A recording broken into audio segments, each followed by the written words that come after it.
Welcome back to my YouTube channel. It's me, Mariced. Ayan guys, i-flex ko na yung aking mga alagang Phalaenopsis dito sa aking mini backyard. Tingnan nyo naman, lahat sila ay nagsabay-sabay ng mag-bloom. Ayan yung ating white. Tignan nyo kung gaano kagaganda ang kanyang mga petals at ang lalaki pa ng kanyang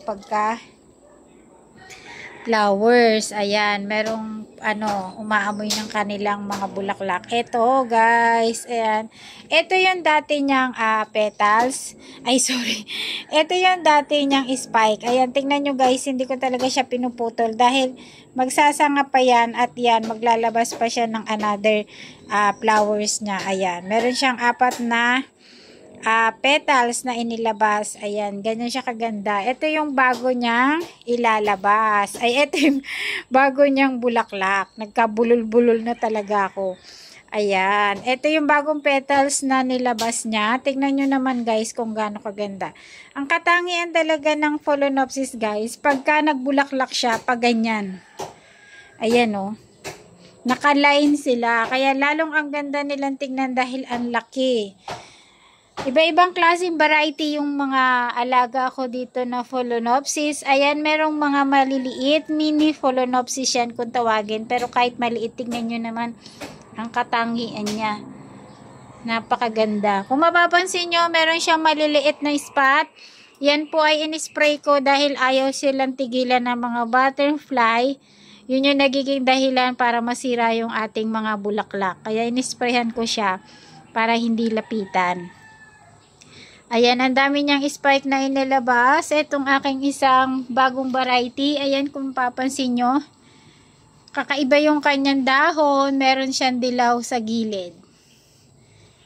And then, ayan, hindi pa bumubuka yung kanyang mga, hindi pa rin lalabas yung kanyang mga petals. Ayan guys, ito yung aking bagong alaga dito na Phalaenopsis, bagong variety yan guys. Ayan, tingnan nyo naman kung gaano kaganda. First time niya nag-bloom mula nung siya ay ibinigay sa akin ng aking friend. Ayan yung kanyang puno or sanga. Binigay yan sa akin kasi baby to nung kanyang alagang Phalaenopsis. Ibinigay niya sa akin. Ayan, napabulaklak ko. After 6 months na binigay niya sa akin. Ang liit-liit lang yan nung binigay niya, ganito lang. Ayan, after 6 months, ito na yung kanyang flowers. 2 spike yung binigay niya. Ayan, ganyan siya kaganda. Napakaganda. Ayan, ito yung isa. Ayan, diba guys? Ganong kaganda yung ating mga Phalaenopsis. Ayan, ayan guys, ang dapat iwasan. Ayan yang magiging cause yan ng uod. Nasisira sa ating mga bulaklak na Phalaenopsis.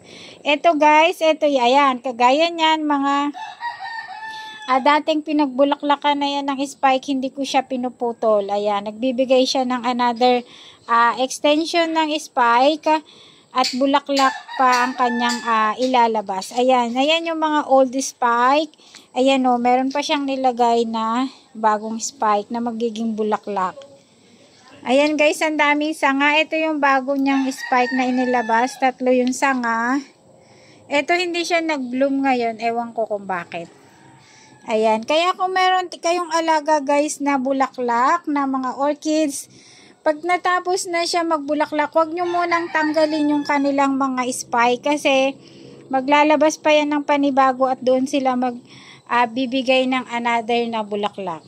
Ayan.